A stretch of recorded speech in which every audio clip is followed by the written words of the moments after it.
Today we're going to cover the essentials of getting tournament ready with Mark Blackburn so that you can get ready for your club championship, the state am, whatever tournament you're getting ready for. We're going to get you those keys to get ready to play your best. Let's get to it. All right, Mark, so what are the commonalities in warm-ups, day of tournament, that you see?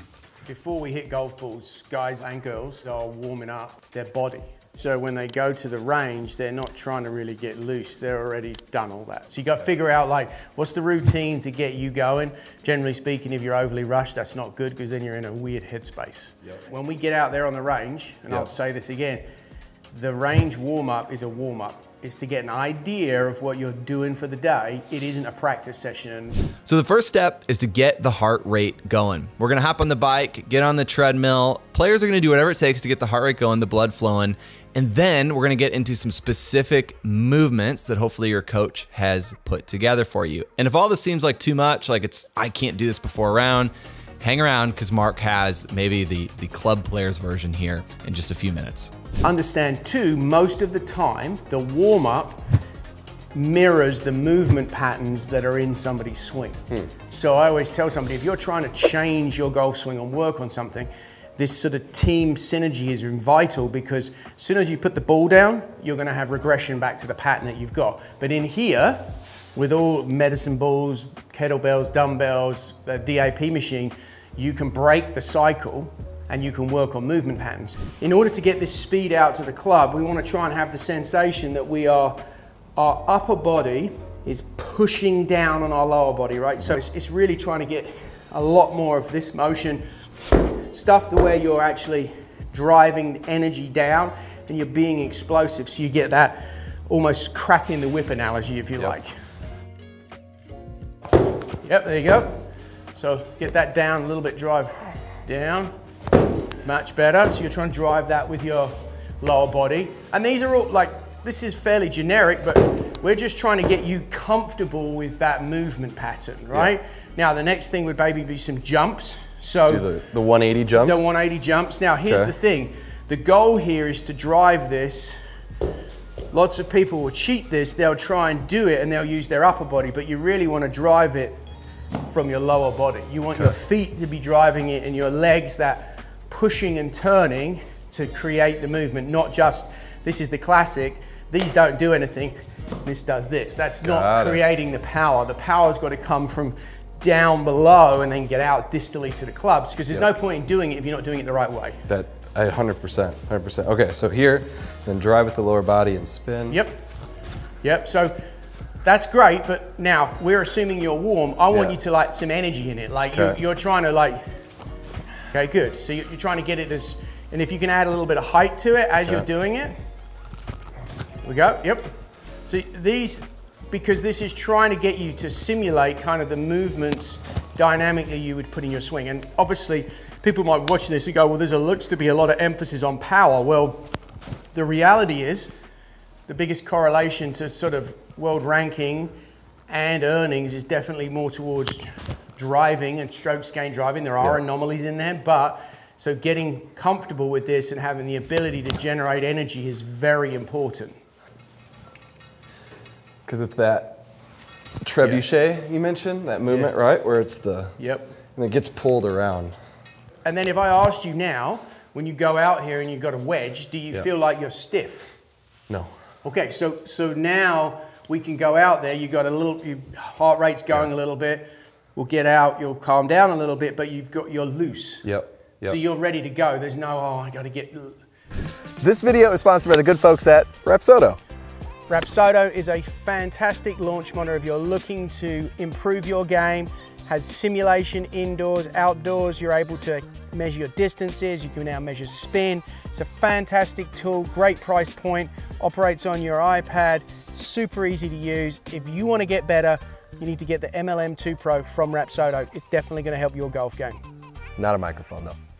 So what's the average time that guys spend in the gym before a round? Yeah, it's a great question. I would say kind of player dependent. I see anything from say 30 minutes to maybe 45 to an hour.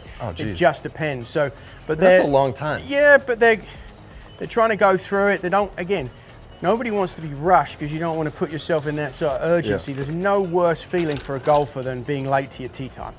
Okay, now give us the cheat sheet, the 97-second like quick guide to me. I have a qualifier in 10 days, maybe your club championship next week, and we don't have that time. Yeah, so I would say you want some type of dynamic warm-up. When I say that, yeah, like, what would that look like? So I would say my buddy Jason Glass, Coach Glass, who works with a lot of players with me, like I use this like myself, like if I'm gonna just do a warm-up, so I'd kind of do something where I'd have high knees this way. I'd probably do heels to butt. I'd go backwards and forwards. I'd probably do some lateral stuff both ways. Then I'd do some karaokas, so I'm disassociating this way. We're getting the blood flowing too, right? 100%, like and then you're kind of mirroring what you're gonna do. Then I'm probably gonna kind of move forwards. I'm gonna probably stretch my torso, upper body. I'm gonna go this way. So I'm just trying to do some things that don't take very long, that kind of get me moving in those planes of motion that I'm gonna need in the swing. Then I'll probably go there, grab a few clubs and, you know, together, just something heavier maybe to get loose. But I'm gonna do that because I don't wanna just start swinging. And I think that's the part that people need to resonate. A warm-up is a warm-up, it's not practice. Okay, let's warm up. How much time do most of your guys spend hitting golf balls? I think because they've done their warm-up in the gym, they're not spending a huge amount of time. It might be 30 to 45 minutes on the range. So they're going to allocate a certain amount of time for certain things. So they're going to have enough time to work with PK. Then they're going to we're going to chip or pitch. Then we're going to start with some range work. And then, you know, finishing up on the range with shots. Full routine, and then they go to the tee. So here's a question. You're straight, what iron's that? 8-iron. So you're straight with a mid-iron. So I would typically see tour players going to pull out a lob wedge, and they're going to start with chipping a few, or a sand wedge, whatever their shortest wedge is. They're going to be chipping a few, then they're going to progress to a longer pitch, and then they're probably going to progress. We've got some flags here in 10-yard increments to some distance wedge work. They're not even starting with that club. You want to be able to get a feel for all facets of the game in the warm-up. So what's it like to feel to have a wedge in your hand? What's the turf condition today? How's the club integrating with it? All those things, just I think it helps you get a feel. Remember, the goal of this is to get a barometer of where things are for the day, so that your strategic tactical decision making can kind of, if you like, have a one-up. Whereas if you're just hitting balls and you're not really no intent to it of what you're trying to do, then the warm-up is not really a whole lot. You may as well just go from the gym straight to the first tee because you're already warm. Do you know what I mean? So commonality is starting with a wedge, hitting some chips. Pitch, short shots, just to kind of get that going. So what are the things that I'm paying attention to? You said the ball flies short, the ball flies long, the difference between a morning tee time and an afternoon tee time, the air's heavier, damp, you know, like it really matters. All of those things. Like if you're looking for gains of strokes, like think about strokes gained, we're all about marginal gains per hole. Like all of these micro decisions compound together to make a difference. And so a lot of times I'll stand and I don't say a whole lot. Balls do certain things, and players will ask, well, what was that? You know, you look at it, you see if it is within their normal movement pattern. Is there something that they're not doing quite as well? And then you might give them a very simple cue. Generally speaking, the cues are very external. They're not overly technical. There might be an analogy or a metaphor that we've developed, but conveyed in a very non-technical way so the player isn't overwhelmed. All right, so I've hit some wedges. I've got a feel for contact. So if you feel pretty good, now go to like your sort of shortest iron. Some days guys will do 9.75, and then other days they'll do 8.64. And then they'll kind of go to their fairway woods. I mean, or some people will do odds before they play, evens after. It just depends. It's totally, at the end of the day, you're trying to get a feel for through the bag. And everybody's different, right? Certain players all have different skill sets. Some swings work better with long stuff. Some work better with short stuff. The goal is to kind of feel where you kind of are through the bag. So when you get to the tee, you're ready to go. And hopefully you're aiming towards some target, but right now it's just getting a feel for the contact. I think the other thing that people are very mindful of in a warm-up also is going to be their alignment, right? So some people are left aimers, some people are right aimers, and then everything else accommodates, kind of compensates from that. So a good thing is if you pick a target, let's say we're going to that flag on the sort of mound, you want to make sure you've got this kind of at the target and your body's parallel left, just so you have a reference point of when you look up what it's like to be aimed correctly, kind of parallel left. I always think that getting that is useful. You can aim a titch right or a titch left, it doesn't matter, but the reality is, as a rule of thumb, you want to be aimed pretty much at the target. You can have a great gun, but if it's not sighted correctly, it's not going to hit the target. Yep, it's good. Do you just skip straight to the holes? I'd go fairway woods. Okay.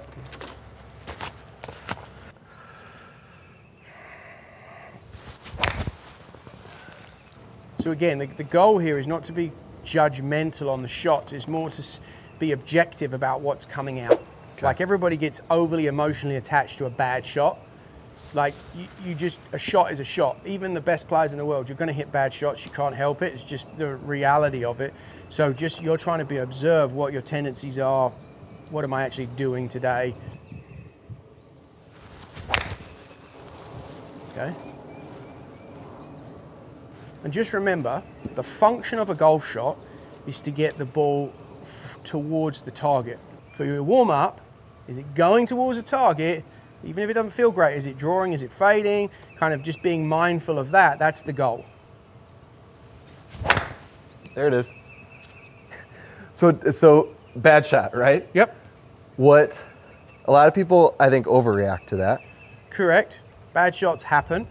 So now it's like, okay, I hit a bad one. Okay, what do I think I did to cause that? Feel like you've basically topped it off of the bottom, then what's the opposite of that feel? Yep. Like using this variability, like, okay, I did this, what's the complete opposite of that? I need to feel that. And the likelihood is you'll fall somewhere in the middle and you'll hit a good shot. You've got to be comfortable, feeling uncomfortable to change things and make a difference. So let's kind of do the opposite of what you just did for you in your mind. Okay, good solid contact.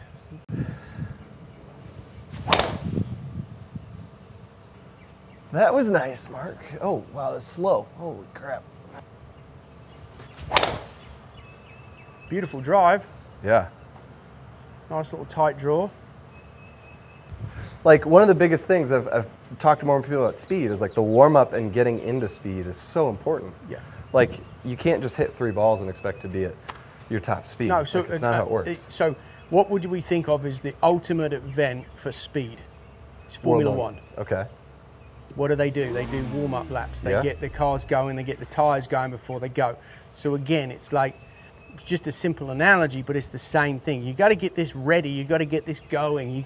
You got to be ready to go. Like you don't want to stand on the first tee and not feel like you've already hit balls and played. Right. It's just challenging to really get in the groove if you don't do that. There we go, beautiful. Now, the one thing to also be mindful in a warm-up is what's your cadence, your tempo, because you can have perfect mechanics, but you need tempo is kind of the glue that holds swings together. So just be mindful of kind of in yourself, what am I doing here? What do I feel from a cadence perspective? Very good. Okay, so those are all very functional shots. Okay, speed's kind of creeping up. Yep. Day gets hotter, we're good. So we're ready, like we're warm. So now, let's, based on the course you're playing, you'd have a yardage book. You'd kind of have, hopefully you have a yardage book. Or if it's your home course, you kind of know what you do. So the first hole, okay, what am I going to do on the first hole? So it's one of those things where it's trying to understand, okay, what's the shot? So let's say it's a driver. So I'm going to pick out a driver. I'm going to create a fairway on the range or a target. Okay. So let's say the fairway is for you. There's a flag on the left, and then you see that white sign on the edge of the range, on the top of the range. So kind of that would be the right side of the fairway. Okay. And then the middle of the fairway is almost this green flag. And so whether you draw it or fade it, you've got to set up with your mechanism, whether you favor the left if you're aim down the left if you're a cutter, right-hander, and if you aim up the right if you're a drawer. Whichever that is, and then kind of full routine, see the target, do whatever you do, breathe-wise, all that's unique to you, but go through it and then hit the shot. Look at it as what's the learning opportunity? What's it trying to tell me? Like, what am I doing? Do I need to do more or less of something? I think that's where people kind of don't have that mindset in the right space when they look at a bad shot. It does get challenging if you hit a lot of bad shots, but just kind of applying that to your sort of mindset, focus as you do it. So which shot are you going with here? I've got a bit of a draw during warm-up. Yep. A little bit of draw because I'm swinging hard and it's going that way. So I'm going to play that. I'm going to aim pretty much just right at the green and let it fall left, hopefully. Okay, perfect. 14.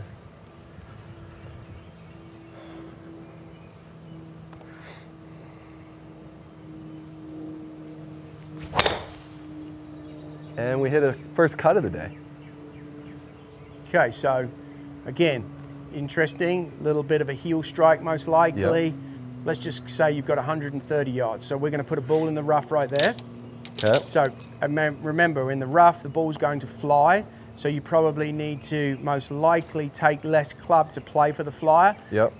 Imagine there's nothing in front of that green. So you've got a chance, short might be better, you can run it up. Okay. Like again, you got to look at how would you tactically play the hole. So let's go ahead and hit one of these. Okay. That's great. And obviously the hard part about the rough is it gets very unpredictable. Short grass is a lot easier to control spin, which makes it easier to control distance, etc., etc. Okay, good. That's a good strike, right at the target. Perfect. Second hole, par 5. Yep. All right, so from that white sign on the left Yep. to the tree line on the right. Okay. So kind of this black and white flag here is the center of the fairway. So again, your goal Love here is to kind of be able to let that out a little bit, take advantage of your length on a par 5. Obviously, if this was the second hole of the day and you hadn't done any warm-up, you'd probably be thinking about, you know, well, where's this going to go? What am I doing? But because you already have an awareness that generally you've got a little draw, you got to play for that. Really good. Good. Beautiful. Okay. So now that's on the right side of the fairway, coming back. Perfect. So now, let's say you've got 230 yards. So let's just, what's a club you would 3 go? hybrid. So you go 3 hybrid. Yep. Okay. We're aiming at the green flag next to the yellow checker flag. Okay. We're gonna hit, this goes pretty straight, this club. It's gonna hit right at it. A little leaky. Leaky to the right. Okay, so let's say you're in a green side bunker. Okay. Well, we don't have a bunker right here, but like, just try and hit a bunker shot, kind of imagine that you're playing a bunker shot just for giggles. Yep. Why do we need to make the transition from hitting, you know, the wedge, the 8-iron, the driver, into now playing holes? What's the reason? Why have you seen success with it? They're not really focusing on their technique. They see their shots. They're visualizing the target in their mind's eye. They're very engaged in what they're trying to do externally. They're not internally thinking about what they're doing technically wise. They may have some cues as reminders, but essentially they're playing the game. And here's the hard part. This is the most unfulfilling type of practice. People don't like it. They get really frustrated. So all of the sort of gamification, performance testing we do, people don't perform as well as they would do just hitting at a target with the same club and the same ball. Yeah. But the same target, the same yardage, the same ball is not golf. Golf is the most random game you're ever going to play. It's never the same round twice. So your ability to hit a variety of shots to a variety of targets completely randomly is what it's all about. That's why we do this, so that I want you to be prepared to be able to tackle any shot. My job as a coach is to prepare the player that any shot, any lie, any condition they encounter, they have the tools from the 14 clubs in the bag to navigate it, to thrive and be successful. Yep. Scoring is an exercise in discipline, like restraint, not being reckless, like small gains over every hole. What's this decision, the compounding of decision making to lead to great outcomes. And that's why tour players are great at scoring, because they mitigate stupidity, where club golfers think of their best shot they've ever hit, and that's their decision-making basis, which is horrific. So imagine that's a little bunker shot.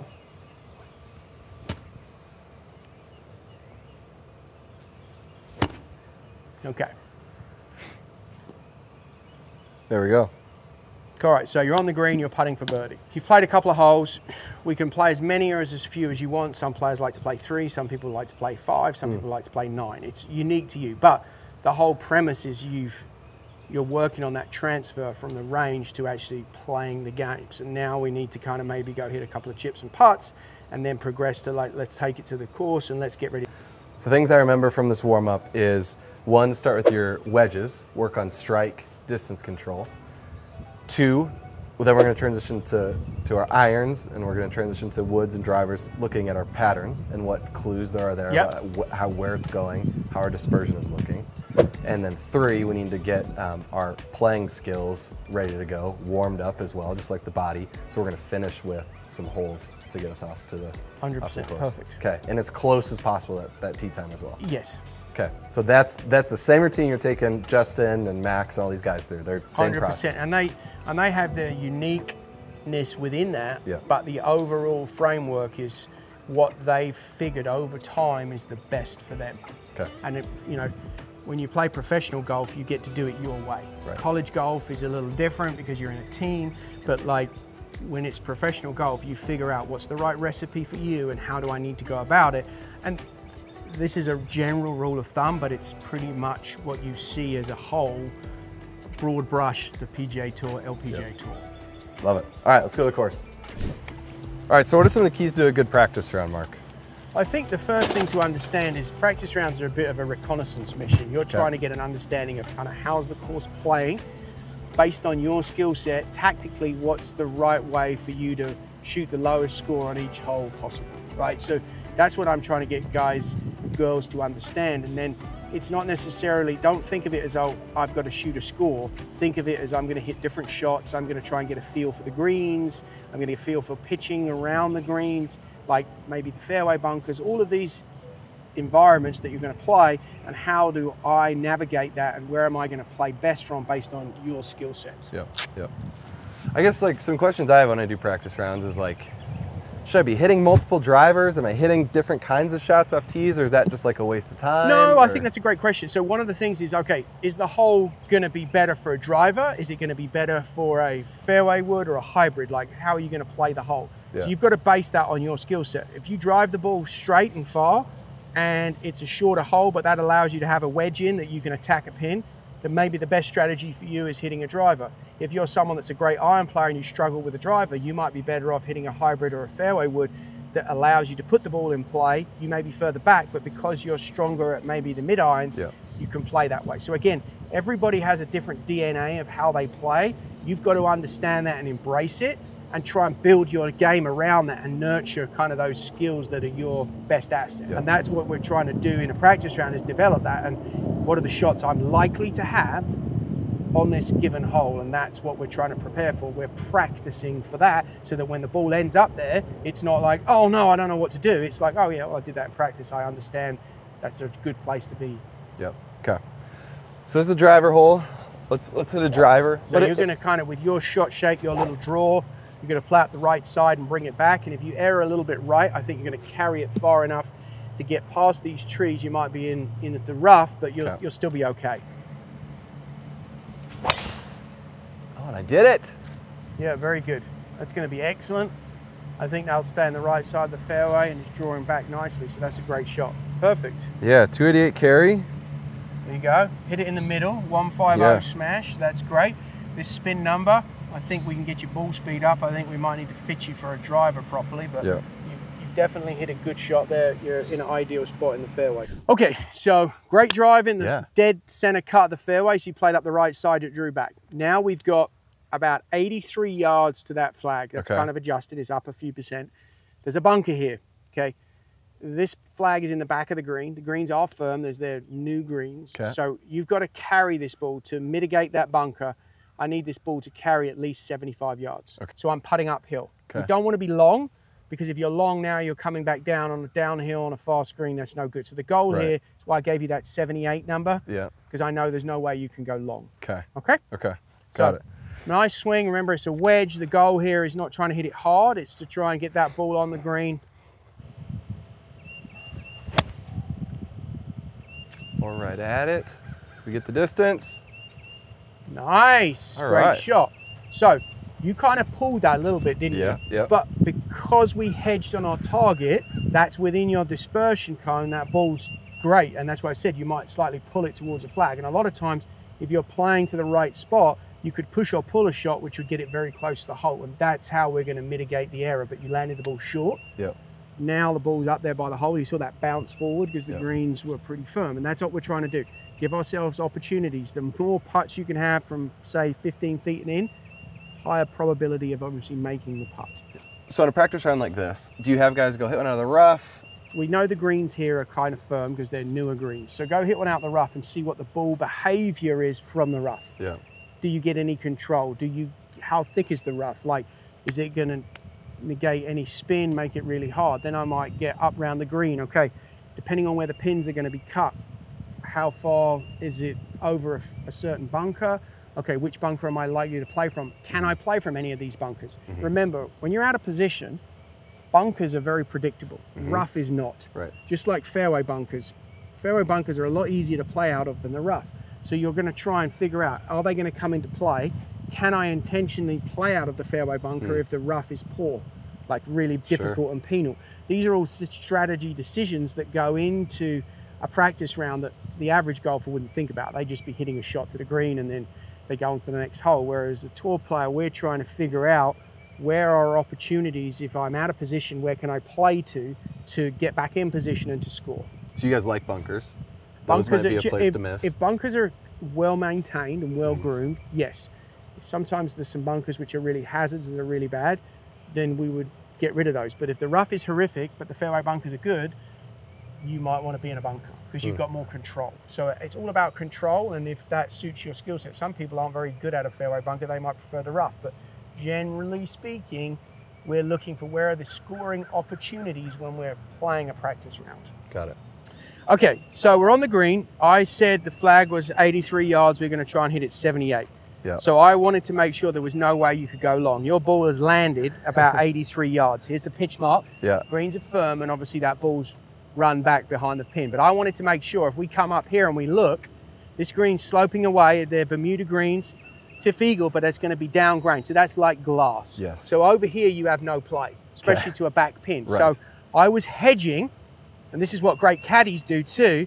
I'm hedging on you being short because you'd be uphill here. This green's pretty much plain a slope. It'd be a pretty straight, easy putt. Okay. And it will be relatively slow. Now, you've got a very makeable putt. Looks pretty straight. You are above the hole, you're coming down, but you're in a great scoring position. All right, let's make birdie for the camera. You're right. Did we get online? Oh, Look at that. Come on. Birdie the See, this first is easy. hole. You just need Mark to come play around with you, and then you'll, just quick birdie. Do you have your guys keep score? Are they like holing out putts? Like what? I think sometimes we might play some putting games or up and down games just to kind of keep the scoring alive. But a lot of times we're going to putt to different pins. So this is a green, right? There'd be 4 different pin locations in a tournament.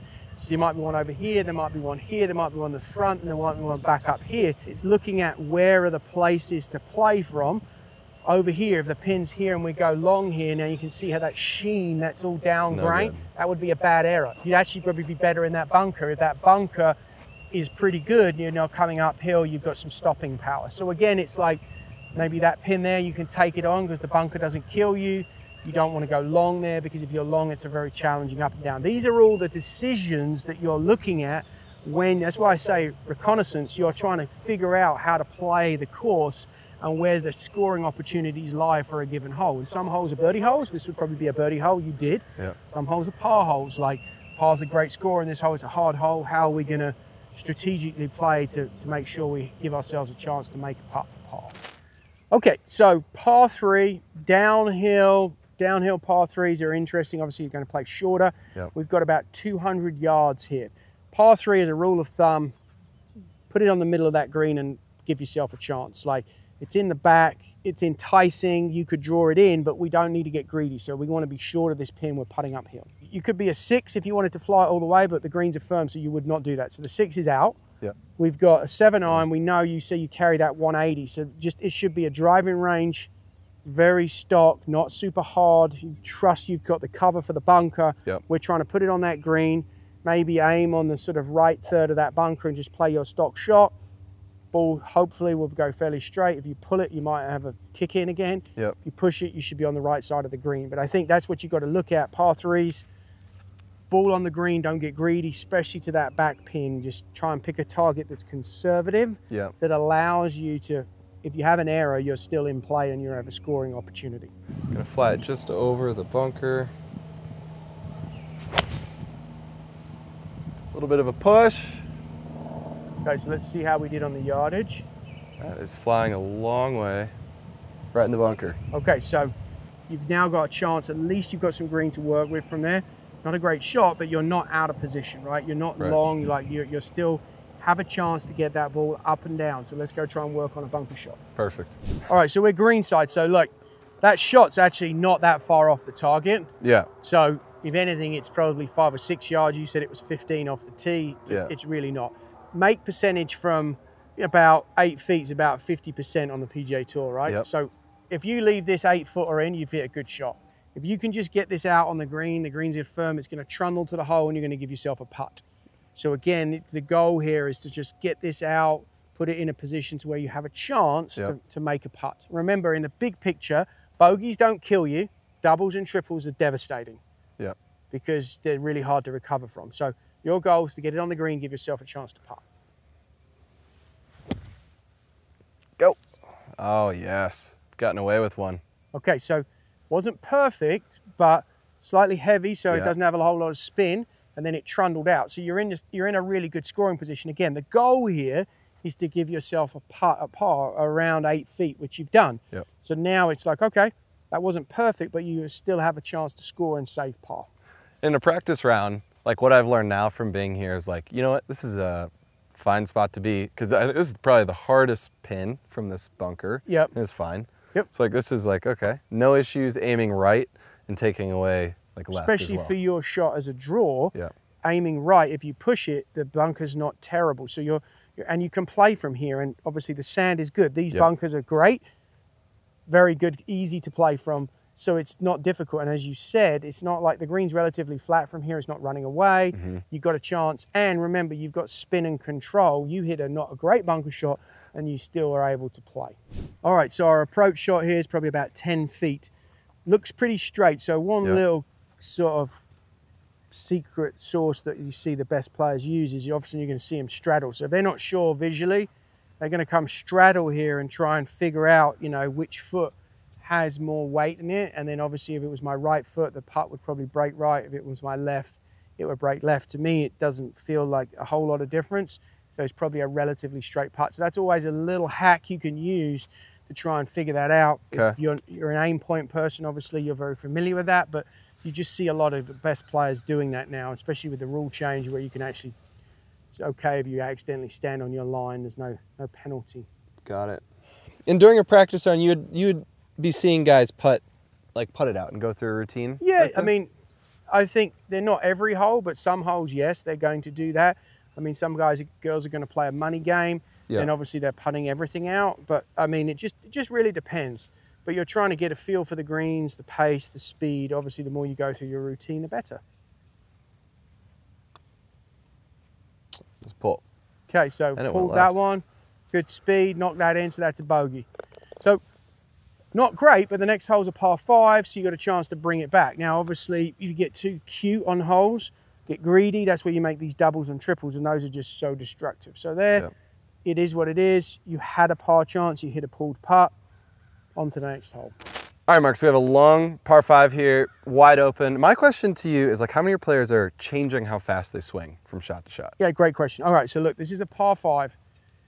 There's an opportunity cost to swinging hard, and that is that you have a chance to go at the green in 2. This hole's a dogleg right, and there's an island green, so there's water. So the further up you are, the better. So if you want to let it out here, guys are going to probably swing a little bit harder because there's a little bit more room, and they know if there's an error, they still have the ability to lay up to a wedge distance because it's a par 5. So that's kind of the strategy here from a risk reward. So I'd be like, for sure, letting that front foot come up, maybe more of my long drive smash swing. Okay. Because will guys change like club head speed, like 2-3 miles an hour during a round? Oh, for sure. Like depending on shots. So if the hole's very tight and they're going to hit a tee down, go to shot, let's say a fairway finder, all of a sudden the speed will probably come down, the spin will go up, but the ball's going to have a lot of run on it, less carry. And then on a hole like this, now all of a sudden it might have a wider base, set up a little bit more for the smash, let the front foot come up, swing longer, swing harder, faster, so they know that they can really get a few more miles an hour ball speed. And that's generally what you see with a tour player. They'll be going along and then all of a sudden you'll see one that goes 20 yards further and it's like, oh yeah, I've got more in the tank. And especially you see that at the elite level. Yeah. So that's because the distance is such a weapon, but it's just knowing when to use it, being disciplined with it, not being reckless. Got it.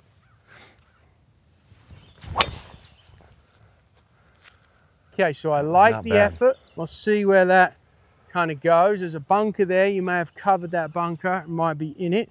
Got speed up on So that you got one. your speed 118, so that's up there. Probably not quite a great strike because we got quite a bit of spin and a low smash, but that's why your ball speed is down. So if you'd had that speed with a center hit, arguably you would have probably square of face, you'd have got higher smash, lower spin, and your ball speed would have been in the mid 170s with that club head speed. So that's what we're looking for, that efficiency. Obviously, the great thing is we can measure that now with that RPT ball on Titleist. All right, so we've ended up here in the fairway bunker. You've pushed it, not a great shot, but it's a par 5, so it was worth the risk. Because if you look here, if you don't quite push that and you have your patented draw, you're going to hit a down slope and you're going to have probably about 210 yards to a par 5 island green, so it's worth the risk. Now you're going to have to lay up. You've got about 230 to the hole. Pins cut sort of front left-ish. My recommendation is to hit this about 140 yards, leave you somewhere around 90 yards, assuming that's a pretty good number for you. So we're going to play down the left-hand side here. No problem, lots of fairway. You're just trying to then get the best angle for you for that pin. Probably easier to come in from it, maybe just fractionally from the left based on the contouring, okay? So just go ahead, get this thing out. Fairway bunkers is not too bad. It's in a good lie. Just got to make sure ball first. Play towards that thin shot. You're trying to now just put this ball in position for a great third shot or with a wedge. Okay, good. So came out a little bit high, a little thin, but you cleared the lip. You're probably going to have a 9-iron into the green, so you're still in a scoring position, but it was worth taking the risk off the tee. It hasn't done any real damage. That's what we're looking for, those opportunities, because that could have made a huge difference. If you'd hit a good shot versus an error, you'd have had a really easy approach to a pretty hard green for a par 5. Cool. Let's hit one from the fairway too. All right, so during practice round, we gotta address this. Can we go for this if we hit a decent drive here, right? 100%. Like, what is the no-go zone and what is the go zone? So I think it's what's the player comfortable with. So you've got, you said, what's the flag? 218. 218 flag. You've got water on the right. The cover's probably 210. So this ball has to cover 210 yards, and that's a bigger target if you look at that green. Forget the pins on the left and you hit a draw. You need to ignore that. Your goal is to leave this ball in the middle of the green, okay? Now, your draw would move the ball more towards that bunker. That bunker's not the end of the world. Obviously, unless you have a snorkel in your bag, that water is. That's not what we want. So as long as you're comfortable that you can carry this ball 210 yards and hit it in, let's say, a 40-yard wide gap, that's what you need to be looking at. So if you can do that, you're fine. You've got maybe slightly into the wind, so let's say this needs to carry 212, just 213. Slight downhill lie, which is maybe going to make this club go a little bit longer. It'll fly further because you're de-lofting it. But essentially your goal here, absolutely go for it. He who dares wins, but you're trying to put it on the middle of that green.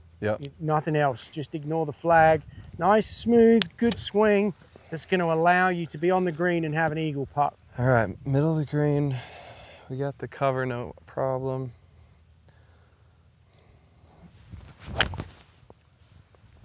Bit of a tug, solidly struck. Whoa, we hammered it. Okay, so you've hit that ball a long, long way. Yeah, 218 carry, 219 carry. Definitely went a little bit left, but obviously, and you've hit it well because the smash is high. But yeah, maybe that was kind of the wrong club, but you erred. But let's go down there and see. At least you're not in the water. You don't need a snorkel. You just need a short game. I like that. That's a good one. All right, so we laid up to 125. Not bad.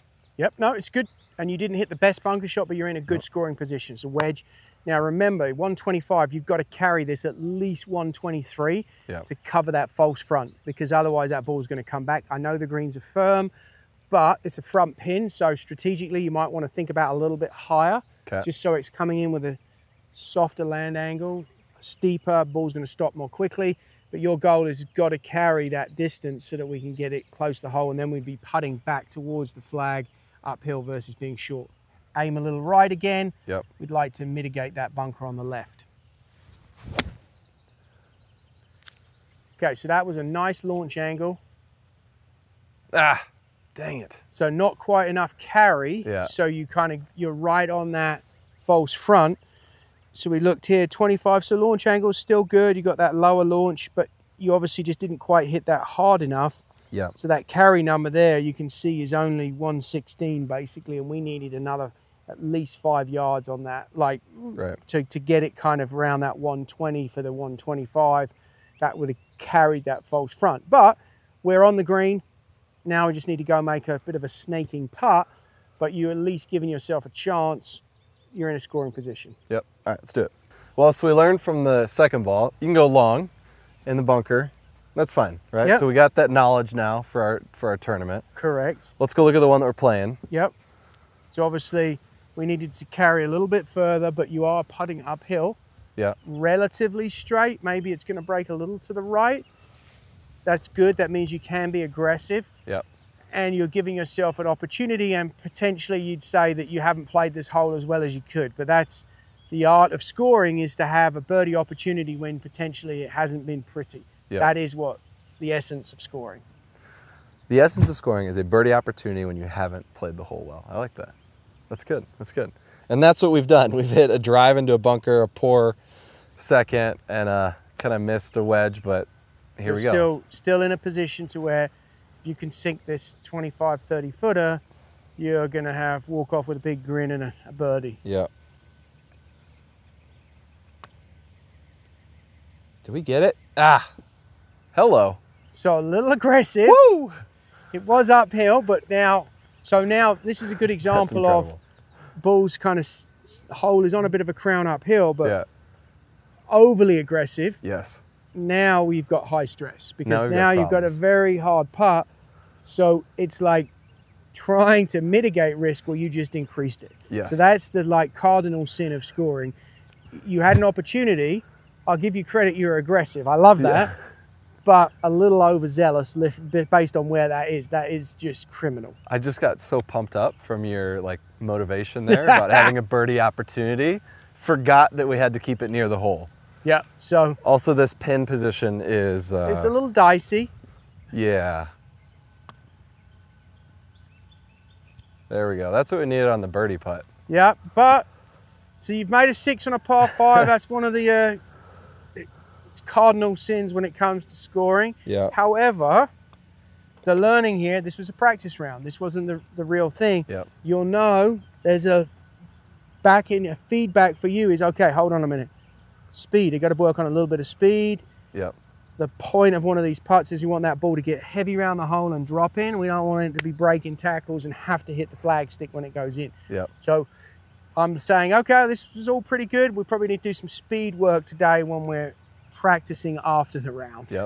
So wrap us up. We just finished our practice round. We've got our notes that we've taken throughout the day. Right? Now we've got to get ready for tomorrow, our tournament. What are the final notes that you would say to someone now to get totally tournament ready? So it's like, what was the learning today? What did you learn from being out here? What are some things that you think you can take into the tournament? You obviously have an idea of how to play the holes. You know that you're trying to get the ball from A to B. And is there something that we can go work on this afternoon on the range or on the putting green, the chipping green, that you feel like will help you for tomorrow to make you feel more confident, more prepared? And that's what we do. And it may be, no, I feel great. Okay, then you've got to go rest. Because remember, the goal is to have a lot of energy on the back nine on Sunday. If you wear yourself out, you're not going to have that. You need that mental resiliency and the ability to focus when it matters. If you've done all this work cramming for the test, then you're just spent mentally and emotionally, which is never good. So it's just trying to find that right balance, and that's all player dependent. So a difference between maybe what most folks do and what you do with tour players is we've noticed some things that need work, and now we might go work on those. We're not gonna like go crazy on it, but No. let's say it's speed control, you're gonna set up some situations for them to work on that. Yep, to try and improve that skill and get them some feel of what they need to do it and accomplish it better. It's not reinventing the wheel, it's just reframing the situation and finding strategies that will allow them to be better prepared when they go play for tomorrow, and give confidence. Like, we're trying to instill confidence to make you feel like you're prepared to go navigate any situation out here on the course. Perfect. I don't know about you, but this was awesome. We got to go inside the ropes with Mark to see how he does it with his tour players and how we can apply it to our next tournament that's coming up. Make sure to follow along with Mark on his journeys, kind of see what he's working on with players. Instagram is the best place to follow absolutely. Mark for sure. And make sure to stay tuned for the series. We've got more coming with Mark from this week. We'll see y'all next time.